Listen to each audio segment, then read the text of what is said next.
Metode Densus 88, kata Munarman, masih menggunakan cara interogasi.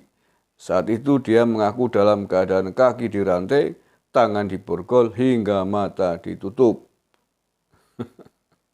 Ya iyalah, gimana sih? Masa tindak pidana terorisme mau di monggo-monggo, suruh dielus-elus kepalanya begitu, dihormati.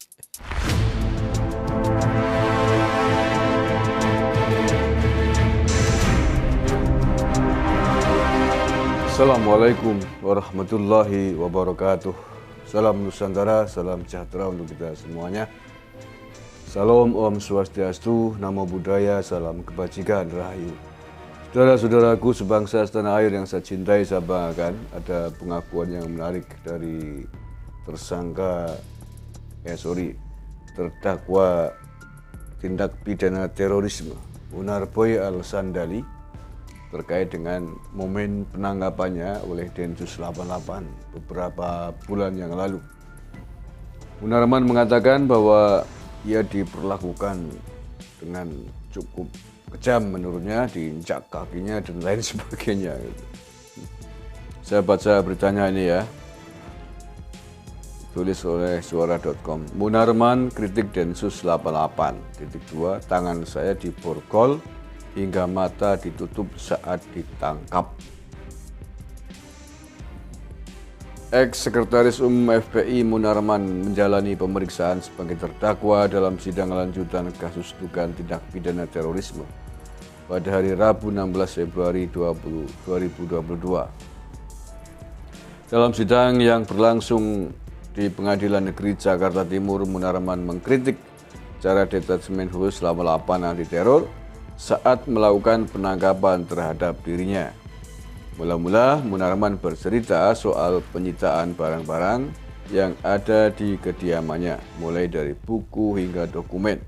Salah satunya laporan resmi Komnas HAM soal peristiwa KM 50. Yang lucu, saya mau ketawa, itu laporan resmi Komnas HAM. Laporan itu saya taruh di rak buku rumah saya, diambil kemudian dijadikan barang sitaan, ucap Munarman. Munarman heran apa kaitan laporan resmi Komnas HAM yang berada di rak buku miliknya dengan kasus dugaan tindak pidana terorisme yang menjeratnya. Dalam pandangan dia, dari kacamata hukum, barang yang disita itu hanya berkaitan dengan tindak pidana. Bla bla bla bla bla. Kemudian Munarman mengkritik cara Densus 88 dalam melakukan penangkapan. Pada kesempatan ini dia ingin mengkritik sebab banyak orang takut mengkritik pasukan khusus anti teror tersebut karena takut dianggap anti NKRI.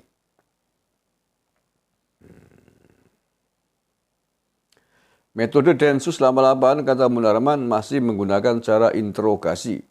Saat itu dia mengaku dalam keadaan kaki dirantai, tangan diborgol hingga mata ditutup. Ya iyalah, gimana sih? Masa tindak pidana terorisme mau di monggo-monggo, suruh dielus-elus kepalanya begitu, dihormati. Lo tindak pidana terorisme ya begitu. Makanya kalau tidak ingin tangannya diborgol, kakinya dirantai, ya jangan ikut-ikutan jadi pada kasus-kasus terorisme. Ya salahnya sendiri. Apalagi menjadi orang yang didakwa sebagai penggerak gerakan terorisme, tindak pidana terorisme. Ya pasti diborgol, dirantai. Enggak ditembak aja untung. Tersangka terorisme kok minta ditangkap dengan halus, dengan lemah lembut, dicium tangannya begitu apa? Walamun. Lo berani berbuat ya harus berani bertanggung jawab gitu loh.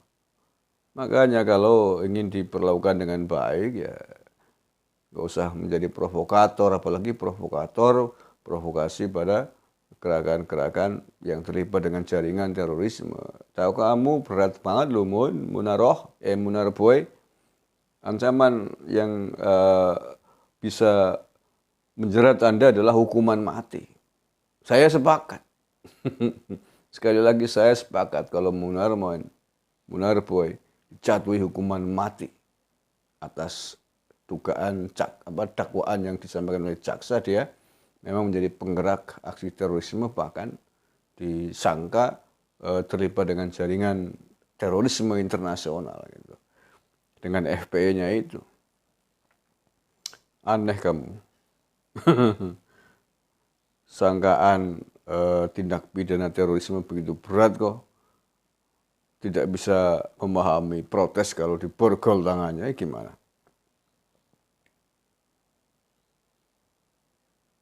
Dalam sesi interogasi tersebut, Munarman mengaku ditanya soal peristiwa pembunuhan di KM 50 yang menewaskan 16 laskar FPI.